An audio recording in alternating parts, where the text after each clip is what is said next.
A very good evening, a warm welcome to Dan Really Likes Wine, brought to you by Norman Goodfellows and brought to you at what is almost the end of October, which means we are technically just hours away from November, which means the Christmas season is just about upon us. Now, if you are numerous retailers in South Africa, it's been Christmas for about 4 months now. I think I heard my first Boney M at a local supermarket over the weekend. There have been Christmas stockings and advent calendars and other Christmas paraphernalia littering the shelves for a few weeks now.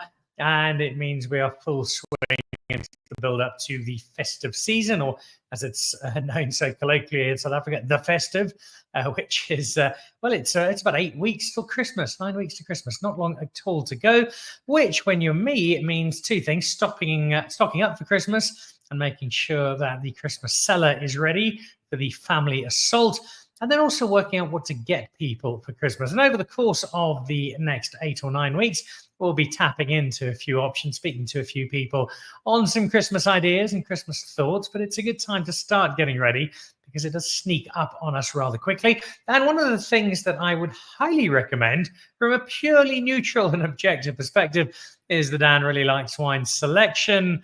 Wine that I spend a great deal of time chatting to different winemakers and producers and distributors about, to create a monthly box of white and a monthly box of red. It just offers something for me a little different, a varietal you maybe haven't seen so often, a vintage that may be long gone in terms of usual accessibility, a winemaker who you either never heard of before or have heard of, but certainly just cannot get access to the wine of. And so it gives me the opportunity through these boxes to tell some cool stories and to give some interesting wine. Well, now latest boxes of Norman Goodfellows are now out. So today, the opportunity to catch up with 3 of the producers who sit in the latest offerings. Really cool winemakers, all 3 of them. Some wine, needless to say, if I've endorsed it by popping it in the Dan Really Likes Wine selection, that I heartily approve of, and stuff that does what I think is so important when it comes to wine, and that is broaden the education, introduce new spaces and new varietals and new names, and just help you to dive into the wine world a little deeper and explore a little further. So in just a couple of minutes, we will have 3 terrific winemakers joining us. Francois Haasbroek joins us from Blackwater, Gerhard Smith, who makes the wonderfully named Snor, and Danie Carinus from Carinus will be joining us as well, as we look not just at the wines that they have, but also what's been happening on their respective wine horizons and what we have to look forward to as we get towards the end of the year. Now, the end of the year is going to include, amongst other things, some pizza eating. I shall forsake my elite athlete status now and again to delve into some great South African pizza. And that's because Dan Really Likes Wine has partnered up very proudly with the team at Porcupine Ridge for the annual Pizzeria Challenge to find out who South Africa thinks is the greatest pizza producer of them all. And you need to be voting at votepizza.wine. Choose your favorite dispenser of pizza. One of these arguments where everyone has an answer and no 2 answers are the same. But over time, I think that accumulate, and we'll find out who this year South Africa thinks the top 10, the top 3, and the top overall. And not only are you supporting your local pizza establishment, but you are also standing a chance to win some great prizes. Loads of Porcupine Ridge wine, a Porcupine Ridge pizza oven. It really is plenty of incentive to get on to votepizza.wine and vote. And we'll be doing something rather special with the top pizzerias during the course of November. So look out for that. News of those winners coming soon. All right, we've got 3 great winemakers to chat to. We'll do that in just a second. Before we do, though, let's have a quick look at the latest wine news.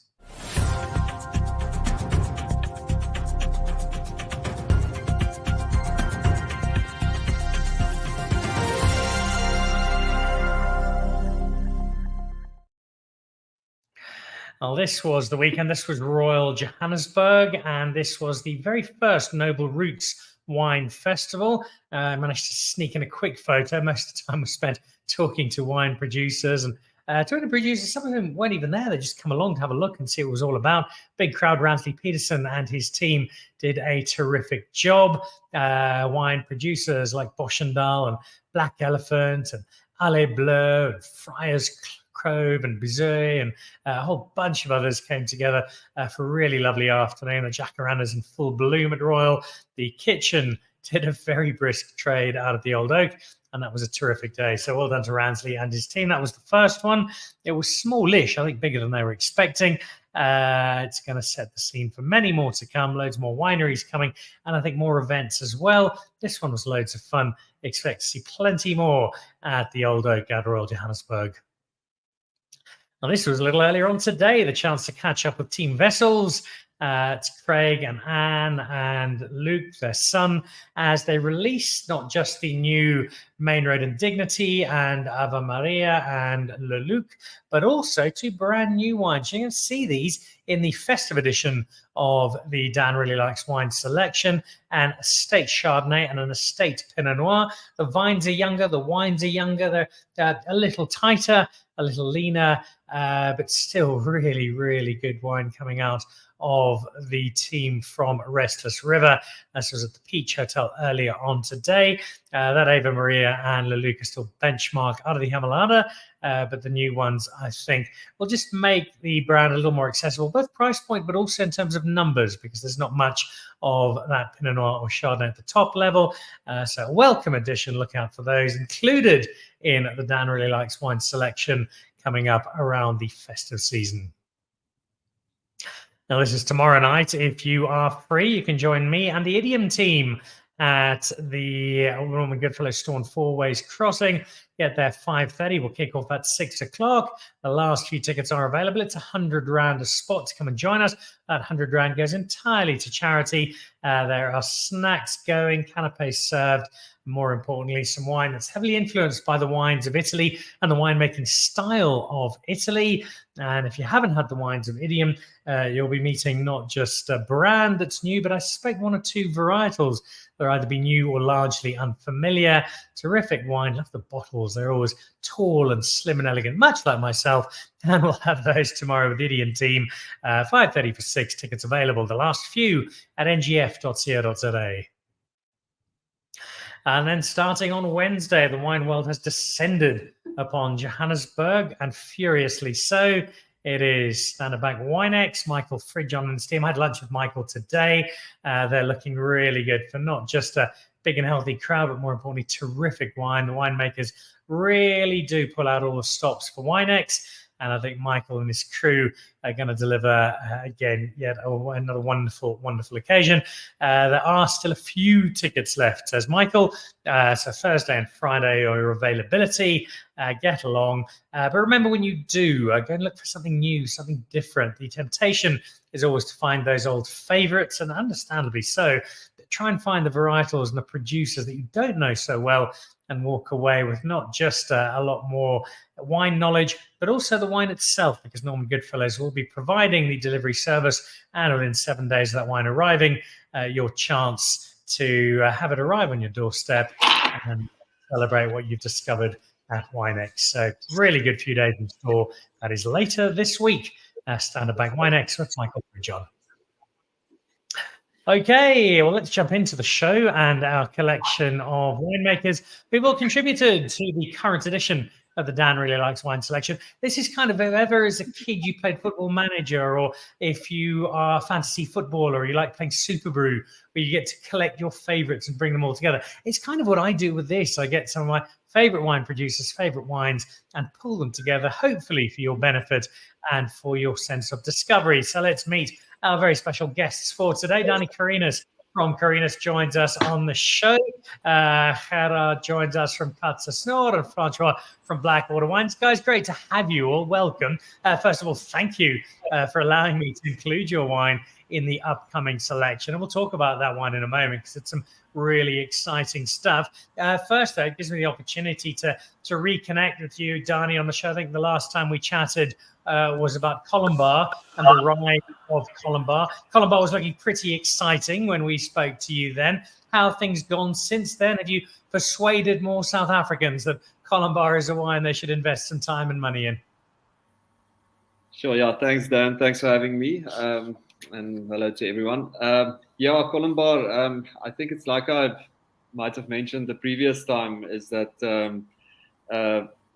I think there's certainly a place for it, and I think that space is getting bigger, especially now that folks see that we need to work with the varieties that actually have proven themselves to work in our drier, warmer, windier conditions, as we are seeing. Well, it's ironic that I say that now. There's already wondering where all this new water is going to flow to now. But yeah, I think there's a lot of excitement around it, and I think there's a flavor profile there that can maybe coerce some folks to change from other varieties that I think we might have messed up a bit in these past few years. If you're looking for acidity, but you're looking for a super diverse and more interesting flavor profile, I think Colombard is your go-to. And I always joke that I say that's kind of Colombard is our gateway drug to Chenin Blanc,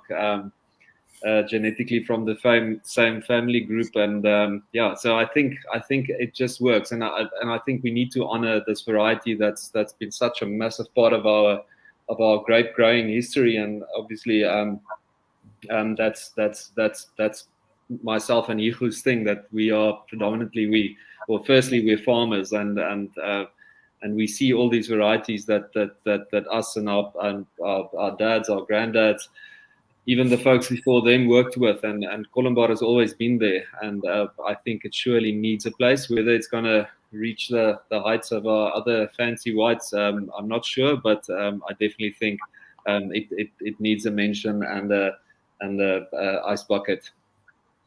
The relevance to Chenin is an important one for the history of both Colombard and Chenin. We don't have to go back too long, where Colombard and Chenin were either used for brandy, which was the majority stake, or for the kind of white wine that gave you a 4-day headache and made you swear you would never drink ever again. Happily, that's changed a lot for both of those grapes, especially for people who missed that show we did on Colombard. It was a great deal of fun chatting to you about it.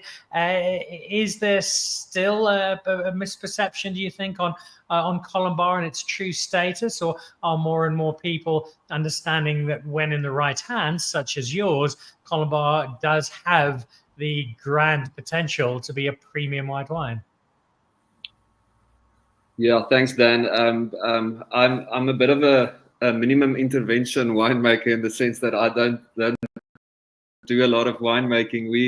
We team up with some of the top winemakers to facilitate our vineyards into a bottle. And in the case of the Colombard, Lucas van Locherenberg, might have heard of him somewhere, but he does a great job with really kind of portraying, and yeah, I know this sounds like a cliche, but I think where our Colombard is from the Rooidraai farm, the Swartland, there's the hero there is the soil, and there's that beautiful salinity that we get with that wine. So there's this amazing interest and concentration and energy in that wine that people just seem to like. You pour them a glass before you tell them what it is, and then later on the conversation goes around to, you've had much more Colombard than you probably know of, but you had it with a full cream Coke before. So it's I think the perception is definitely changing, and yeah, it's amazing to see at wine shows how people come back for the Colombard, and especially internationally as well. There's lots of interest surrounding Colombard, and it's not necessarily looking for the next big thing, because I think unfortunately that's a typically South African thing, that we are always trying to see what's going to be the next thing. I just think it's a thing that needs to be noticed in South Africa, and I'm pleased to say that it's being noticed more and more as being a quality white, and not just a base wine for brandy or a blending component. It's a grape that is on the app, and I'm very happy to see that. It's not the Colombard that we have with the selection. It is, in fact, the Chenin. We'll come back to that Chenin in a moment. Much like Colombard's rise, so Cinsault is on the rise, and that is our wine we have with the Katza Snor. But before we talk about the actual wine, let's talk about the name, Gerhard, because it is such a cool name. It's impossible to miss. There has to be a story about it. Tell us about your cat and the moustache. Yeah, so thanks for having me, Dan. Yeah, the cut actually comes quite a while away. So the cut is named after my grandfather on my dad's side. He was Opa Cut, and he was like a 6'4" with a proper mustache. They retired down in Stilbaai many years ago, and since I was at Chocolate, and we would go there for every December holiday, my first job would be at sundown when Granddad was lighting the fire. I would go to the fridge, and on top of the fridge was the box wine, and I would take my grandmother's glass, fill it up with ice, and then fill it up with the red wine that was in the bag in the box on top of the fridge, and then take it down to her. So that was my intro into the wine business. But then also, the Katse Snor is a little bit of obviously a tongue-in-cheek, which is cool. It translates directly with the English of the cat's whiskers, and it's just in winemaking circles, sometimes people take themselves a little bit too seriously, and for me, there always has to be a fun element. I'm very serious about the wines and the quality of the wines, but they have to be fun to drink, and there has to be a little element of humor in there for me as well. And there certainly is, but don't let that suggest that these wines aren't serious wines in themselves, as you'll discover with the box. Tell me about the relationship between the label and what we can, I think, describe as your day job, because you do make some other wine that is reasonably well known. How does that balance out between the creation brand and the Katse Snor? And how important is it for you as a winemaker to have this other creative outlet? Yeah, I think I'm very lucky with that. I've got a very supportive boss in JC and Caroline here at Creation, which is very much the day job. So that probably takes about 99% of my time, and then I make a little bit of my own stuff on the side. And it's I've had the question before of how do you manage it in between? But these guys, the other winemakers, will know.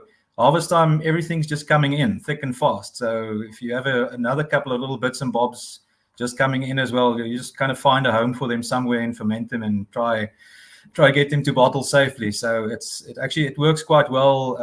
Neither Jace or I are spring chickens anymore, so we've been around the block. We know how things work.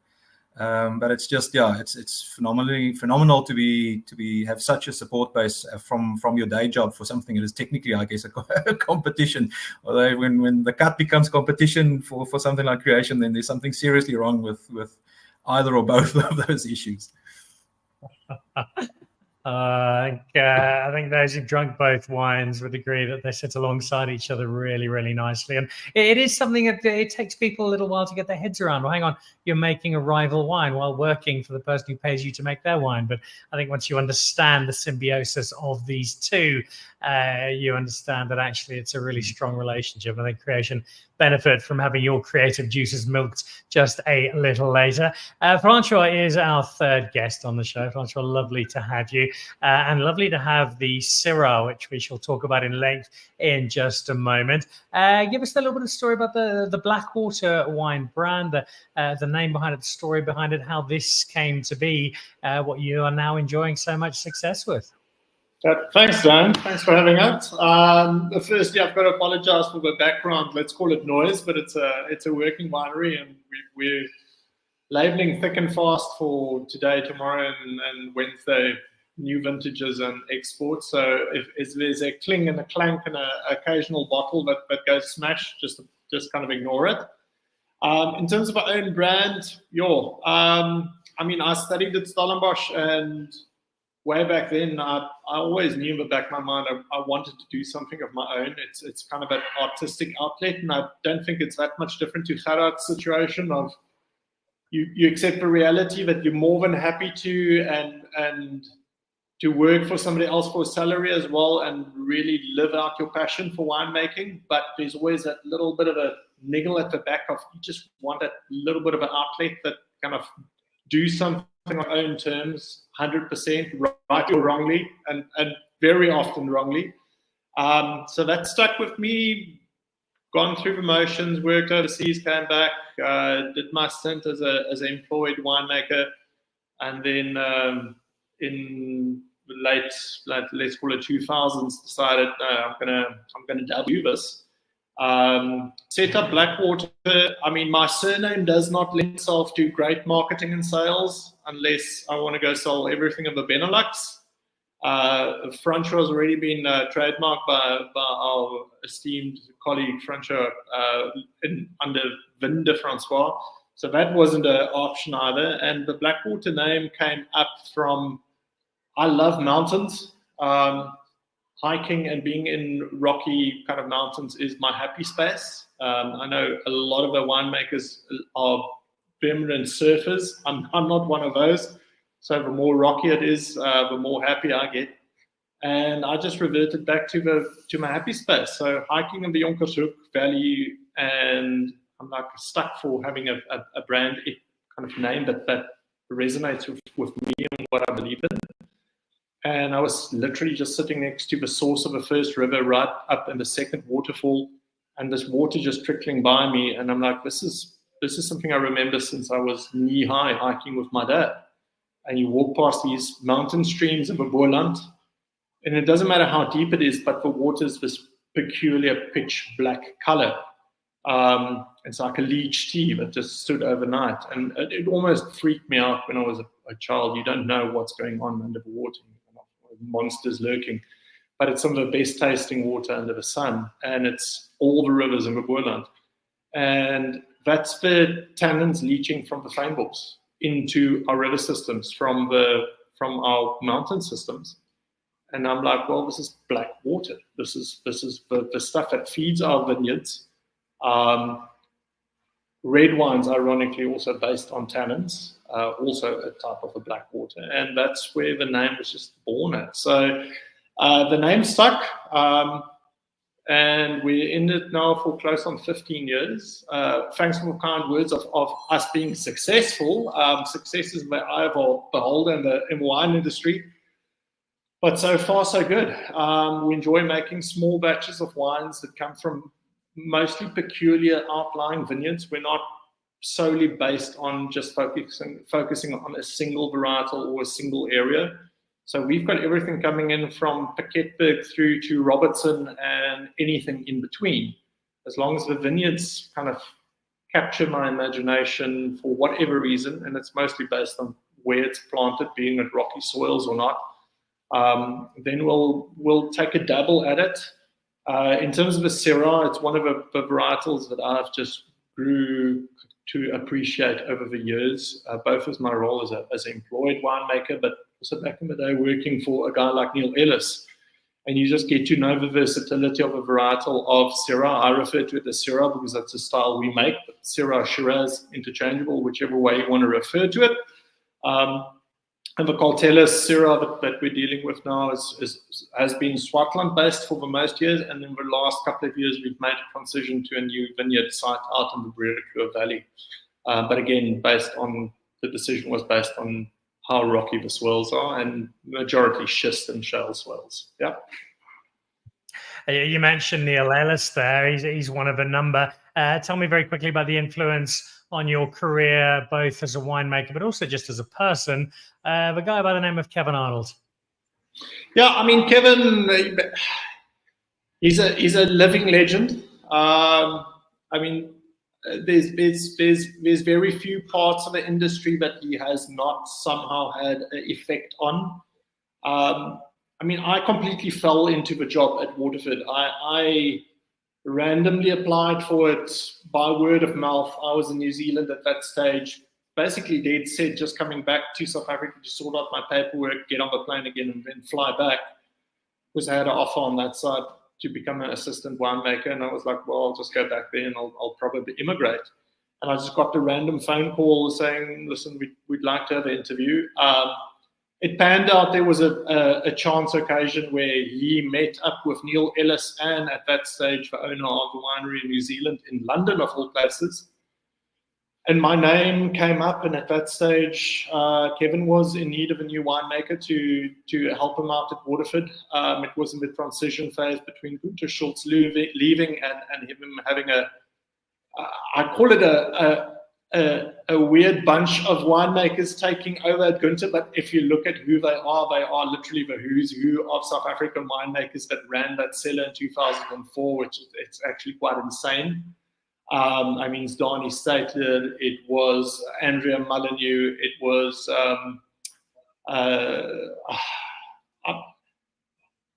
I'm going to get to the other names as well, but this is like 4 or 5 of them just running that cellar, and it was pretty insane to chat about it 15 or 20 years later of seeing who ran it, and I just fell into the job. I mean, Kevin, except for being a stalwart at Delheim with their Grand Classique wine, and then obviously setting the trend for a certain blend with the Rist and Freda brand.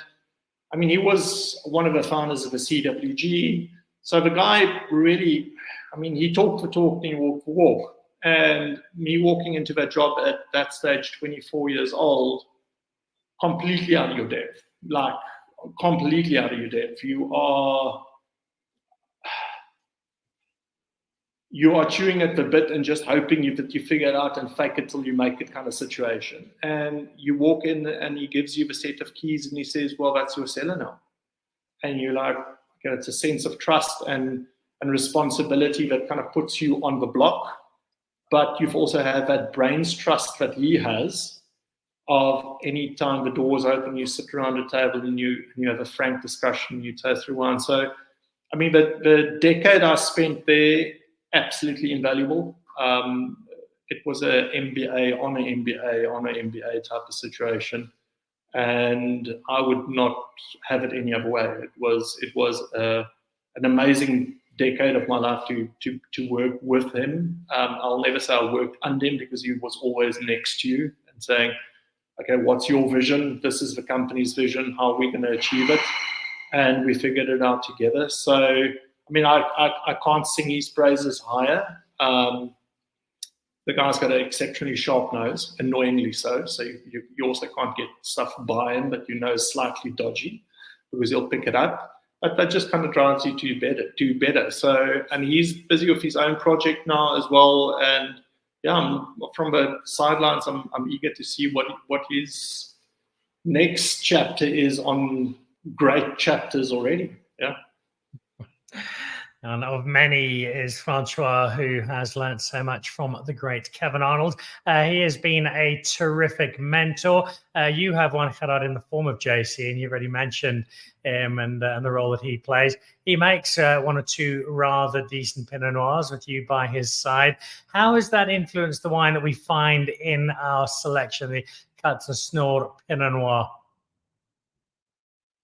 I think the main difference between the creation and my stuff is I started with that Pinot in 2014 when I was still employed at a different winery down the valley. I've always sourced the grapes from that block. So I've and that was the first wine I did with the Snor was the Pinot Noir. And I've kind of grown with the style of what the block produced back when it was super young, and now it's obviously about 12, 13 years later, and how the wines evolved over that time with the vineyard age. I think that's a big thing for me. That's quite a differential between my little wine and then what we do at creation. And obviously at the creation side, we have a few more toys to play with, although our approach is very hands-off.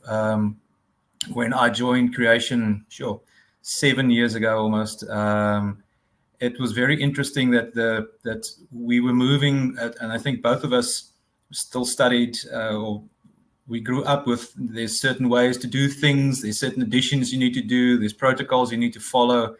And the older we're getting and the longer we're in the game, the more it's about the farming. So we actually have a very hands-off approach on the wines. A big difference is that mine is very, very small in volume. I have one little tank. A very my little tank, as they used to say in Alo. And so the fermentation dynamic and everything else is quite different in my little tank than compared to the things that we're doing at creation, where you've got a bit more volume to play with, and you've got blending options and things like that. with the cut, you've got one shot. And the good thing on the volumes that I do is if it is a stuff up, you can pretty much drink it all yourself if you have to. So there's a backup in that one. But I think even though it's the vineyard that I'm working on is adjacent to one of our creation blocks, but the soils are just slightly different, and certainly the flavor profile is a little bit different to what we get on the creation side. We tend to get quite structured Pinot Noirs, more masculine in style, where the block that I use normally has quite a fruit-driven style. So I've always been trying to build extra texture and depth into the wine with various little techniques that you can use just to try and make the wine not just a fruit bomb. And that's kind of evolved. And what I've also seen now that the vineyards are older, you can step back a little bit in terms of what you're trying to do. I always hesitate to use the Burgundy comparison because I think the Amolinado has moved past that, and you're definitely making wines on your own terms. But if I use an element of the Burgundian hierarchy of Grand Cru and Premier Cru and Village, often you'll find a bottle of what is categorized as Village, which is absolutely wonderful. It's a delight to drink, and it's a lot more delightful on your bank balance. And I kind of see this fitting into a similar space where it's still really good quality wine, and it's going to be a wonderful discovery for anyone who comes across it, particularly if they've got the upcoming selection. But it's not wine that's brutally expensive, and it's wine that's made for me in a wonderfully engaged and approachable manner. Yeah, the price thing on Burgundy is a very bad place to go to if you're looking at budgets. And I was actually thinking about it today that I kind of feel that I've got an international. My palate likes good international wines, but I very much have a very domestic budget to work with. But I think the Pinot Noirs that we produce in the valley are. I think all of the serious producers will agree that I think on the best what we're producing at the moment, we're probably on a sort of Premier Cru level. We're not Grand Cru yet, and we will have to wait for vine age to really get there. And I wouldn't necessarily put mine quite on that level yet. But when it comes to the amount of zeros after the bottle, I've always had a bit of a bugbear against super overpriced wine for the sake of it. And I've always loved the idea that wine the quality should be there, it should be approachable, and it should be affordable. And I'm quite happy to think that my Pinot fits the bill there. It does indeed, and you will discover this if you get hold of it in the selection, or just anyway picking some up in due course. That is part of the red selection, and it features amongst others a Syrah we're going to chat about in just a moment. There's a really nice red blend, a Cab Franc-led blend from the Windshaws that is coming up in the current selection. There's also a Catherine Marshall Pinot Noir. There's a Cabernet Franc from the Garagiste, just some really interesting wine. And there's a great selection of whites coming up, including a Swartland Chenin Blanc. And if South Africa is the spiritual home now of Chenin Blanc, then it's hard to think of too many places beyond the Swartland where Chenin has been captured with its true majesty, which takes us rather nicely back to Team Carinus. Tell us a little bit about this Chenin Blanc and what for you, Danie, really makes it stand out. Yeah, Dan, I'm glad Gerhard just mentioned the Premier Cru, Grand Cru kind of setup. We wanted to introduce folks to let's say a hatchback Swartland Chenin. It's not gonna break the bank, but there's still loads of interest there. And so this is from a vineyard that was planted in 1981, and from the Rooidraai property that Danie Carinus farms.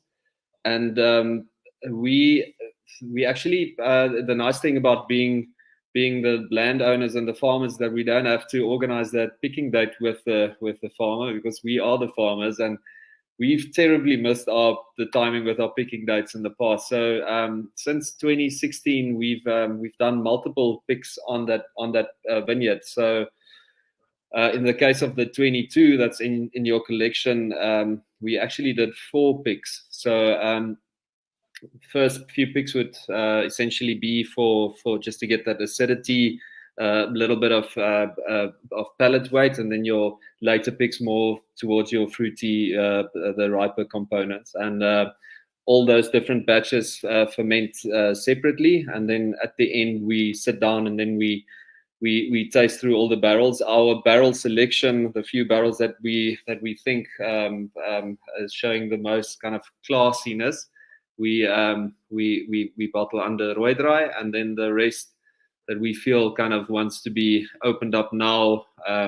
Let's say it's the Carinus Shannon is the break dancer to the Rooidry's ballet dancer. So open it up a bit earlier and don't feel guilty if you open another bottle. But super proud of it, and it's amazing to see two totally different style wines from the same vineyard, just with the components of those different picking dates.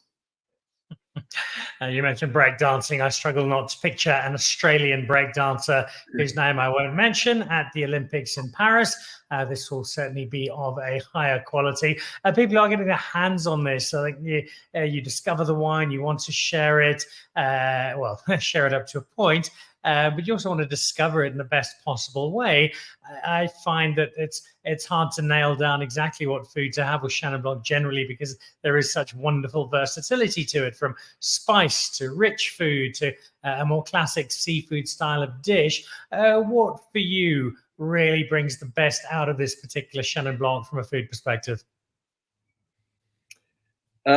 Sure, Dan. Yeah, so definitely with, again, what I mentioned earlier regarding the Colombar, there's again that beautiful salinity on the end of those wines, and that just seems to pair beautifully with any kind of a seafood tartare, ceviche, something of the sorts.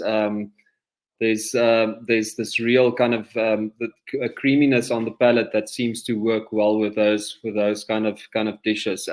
Also, strangely, there's this reductive note that reminds me of it's got that whetstone kind of thing, but there's also this weird fresh bruised curry leaf. So it's like a Goan fish curry kind of dish as well, would work beautifully with that wine. So there you get the spice, you get that creaminess, and then that beautiful kind of salinity and acidity that those wines have just kind of balances out the richness of that dish. So I definitely go towards seafood, and we're heading into seafood season now, so you can't go wrong there.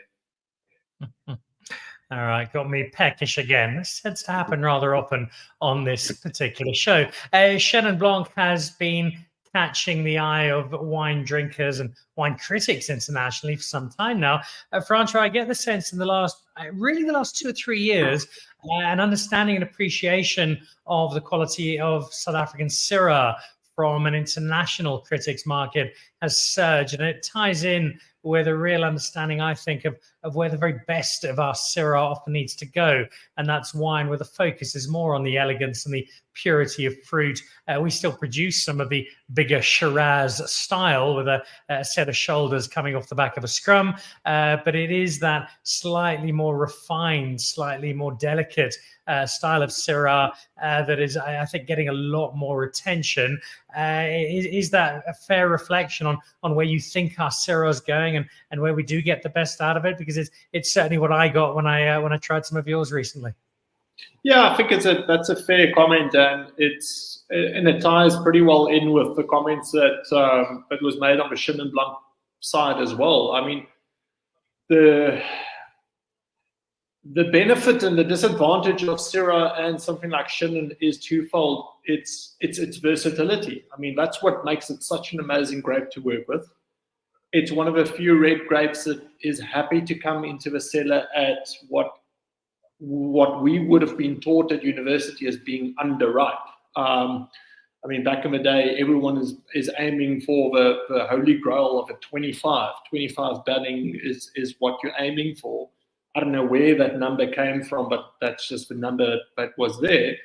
But then you come to the realization that you can comfortably bring in Syrah from certain sites and certain rootstocks and clones at 22.5 banning with a potential alcohol of 12%.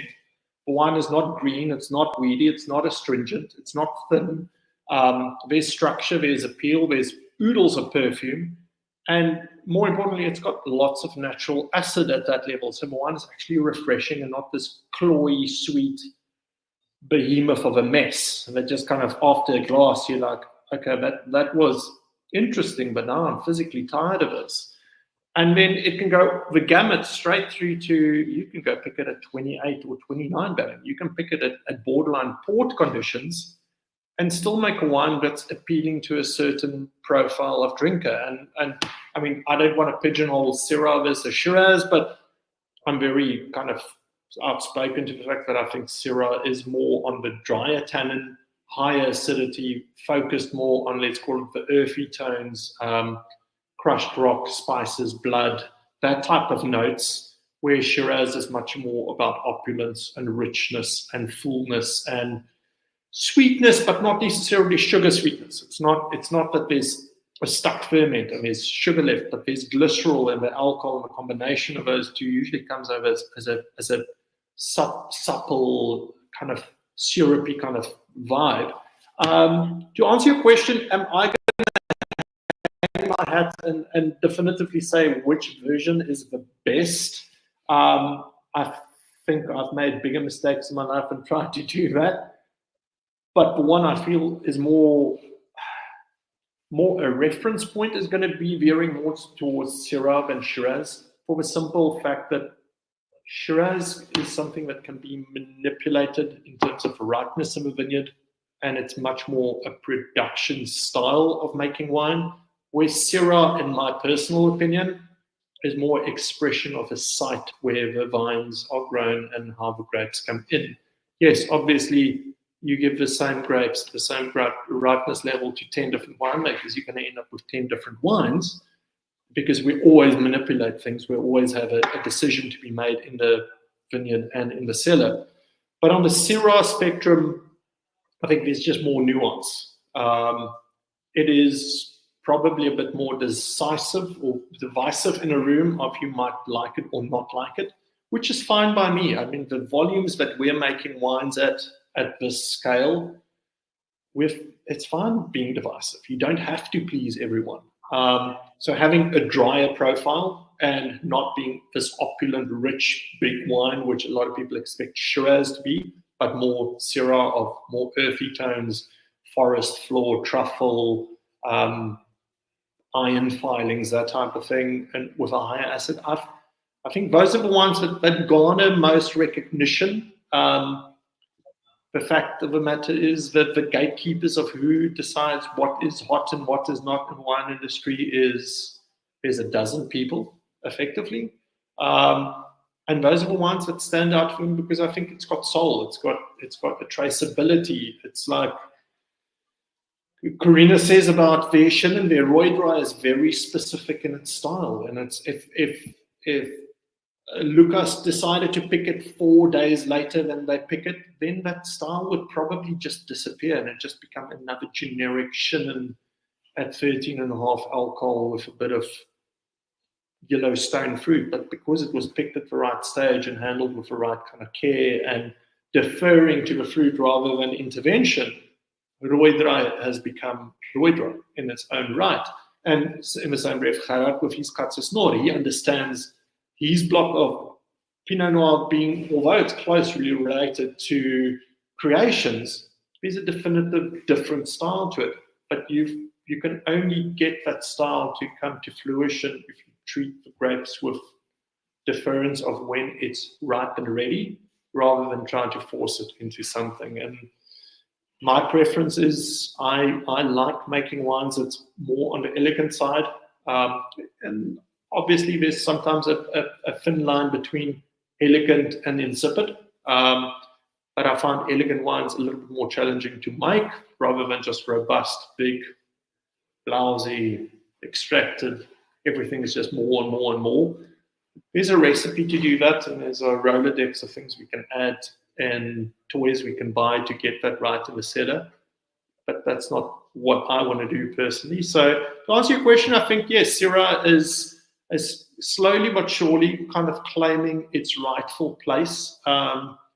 I mean, you can't fight against the results of what a guy like Kali is doing at Porcelainberg and Boekenhoutskoof Syrah in its own right. And Rien Boorman with his Syrahs, it's world-class wines. It's honestly, in terms of a world of Syrah, they are on the sharp end of a stick, and I'm very proud of what these boys are doing. I think we can toss you into that list that also includes people like Molyneux and Raal and so many others who are delivering exquisite South African Syrah that has uplifted the entire varietal to another level. We also we got winemaking and Syrah in one go there, which is great. Just before we do wrap up, guys, a big part of why I created this box was to give people a chance to adventure and to explore and to find stuff they might normally come across in their day-to-day wine journey. Danie, how important is that still for you as someone in the wine world to keep discovering new wines, new varietals, new interpretations of varietals you think you know quite well, to keep you at the cutting edge of the wine world? Yeah, Dan, it's. I think it's super important for me. Firstly, as a producer, working with some top producers or clients out there making some of the best wines in the country.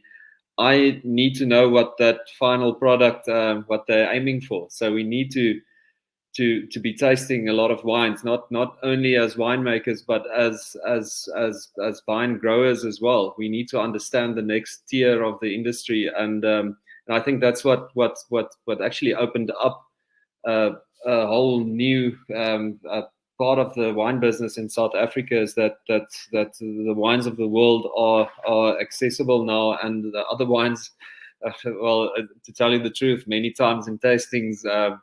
Now we're sitting there, and like everyone would silently be thinking, but our local ones are better, and it's happening more and more. It's so cool to hear Francois talking about other wines, other guys' wines as well. I think that's a awesome thing to see now. We're promoting brand South Africa, and not only our own wines. You see it at all the shows you go to, but the coolest thing there is usually when there's wines left over, you just swap wines around with all the other guys, and you're drinking other people's wines. I think it's super important, just to recalibrate your palate. You never know everything, and you're never gonna know everything, and that's the fickle mistress we're working with. It's you need to, like I say, calibrate that palate, and when you think everything's off, then you should have a Riesling tasting just to get everything back into balance.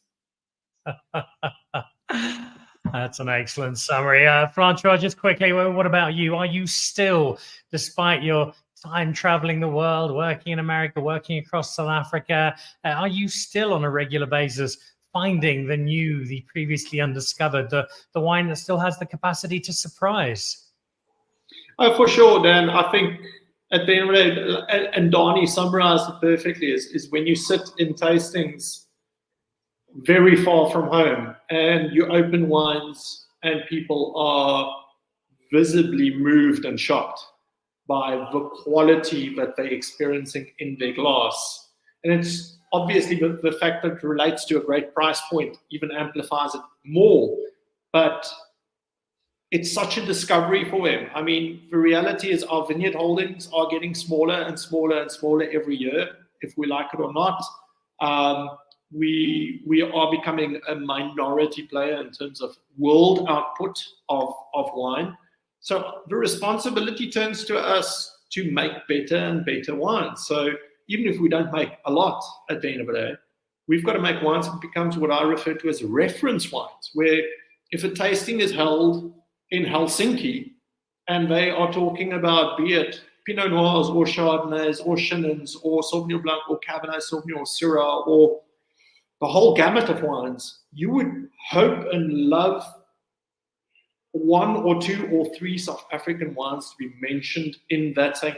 If we are tasting 10 examples of this on a world basis, those wines need to be in that tasting as a reference. And I think that's what we are slowly but surely edging towards. I mean, I'm in my second half of my career. So like Neil Ellis said to me when I worked with him way back when, he said, you've got to accept the fact that as a winemaker, you probably have if you're lucky, 40 times to do your job in your entire life. You've got 40 productive vintages to go make wine. That's a bold responsibility, thinking you've got 2.5% of your lifetime's work is captured in a vintage. But more responsibility is, how are we going to hand this over to the next generation, of saying, we've done our work in the vineyard. And I think that's what guys like Danie and his brother and everyone's doing in the vineyards is making, and his cousins are doing in the vineyards, of saying we're proactively taking out what needs to be taken out, replanting what needs to be replanted, working with new clones, and fine-tuning that quiver, which is the single most important part of this process, although us winemakers want people to believe we are, which we're not. And then we just shouldn't mess it up in the cellar. But more importantly, we need to hand over this baton to the next generation, because this is not an overnight deal. You don't become a reference wine brand or a wine region in 20, 30 or 40 or 50 years. It's a 100-year game. And I think we're in an exciting part where the groundwork has been laid for us, and we just need to make sure that we hand over a hot commodity to the next generation, of saying, okay, we don't make a lot of it, but what we do make is regarded as up there. I think at the moment we're hovering around about 75% of our potential. The other 25% is going to be incremental to be chipped away at, but I mean, that's the exciting part. It's hell of exciting what's happening out there and what the youngsters are doing as well. Yeah, I'm excited and optimistic. Well, if we've already reached 75% of the wine is the quality it's currently at, those next 25 are going to take us into some extraordinary territory.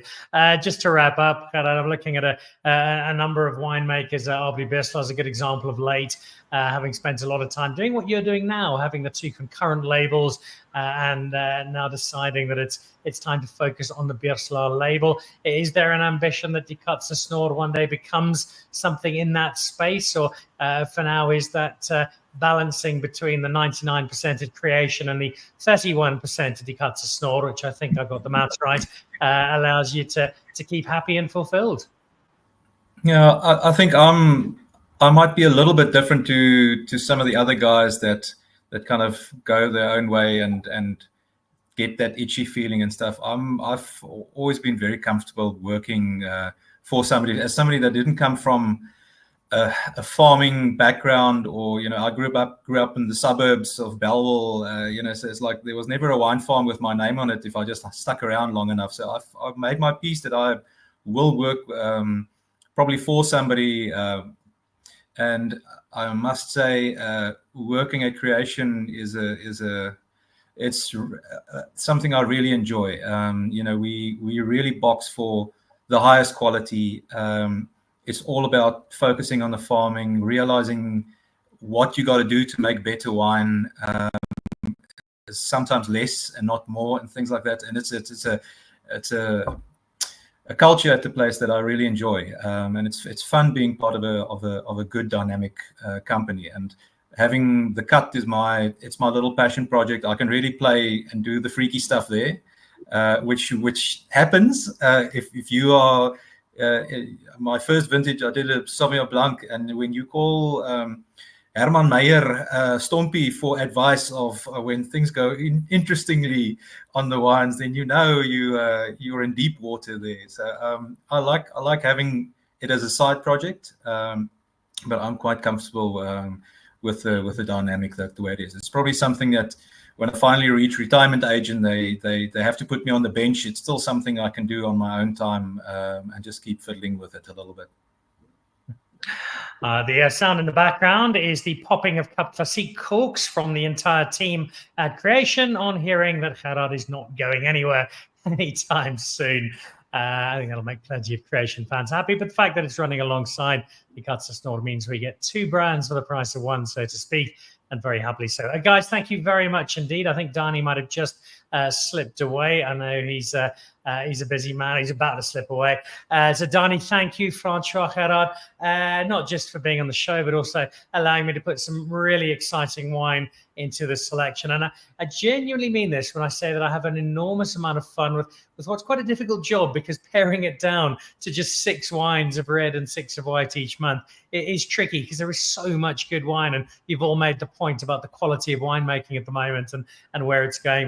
But you guys are a big part of that, and getting to showcase some of your wines, as we do with the Dan Really Likes Wine Selection with Norman Goodfellows this month, is a really vivid illustration of just what a good space we are in. 75% and counting, to quote the great Francois Haasbroek. Guys, thank you all so much. Look forward to getting great feedback from everybody drinking the wine. Let us know what you thought, to having all of you back on the show soon. And Francois, let us know when we're on 76%, and we'll check back in and continue with that countdown. But Danie, Francois, guys, thank you so much. Been an absolute delight. Thanks a lot, Thanks, Dan. Thanks for having us. Cheers, Dan. Goodbye. There we go. Danie with the Carinus wines. Gerhard with the Snor. Family tribute in there, along with a very cool name. And Mr. Haasbroek with his predictions for an already great industry getting even more so. If those wines strike a chord, and I firmly hope they do, then they are part of the current Dan Really Likes Wine Selection with Norman Goodfellows. That is available on the Norman Goodfellows platform. Head over, look for Dan Really Likes Wine, order away, and I think you'll find some really interesting, really rewarding wine, not just from our 3 guests, right from people like Catherine Marshall with her Riesling and her Pinot Noir, the Garagiste with some Semillon and some Cabernet Franc. There is some Pinot Gris in there. There's a Cabernet Franc red blend. There's just a really interesting selection wine that I think adds to my understanding of South African wine. Hopefully it does the same for you too. We'll see you later in the week. Enjoy WineX. If you get off there this week, it's going to be a cracker. Keep drinking and celebrating South African wine. I'll see you back again soon. Goodbye.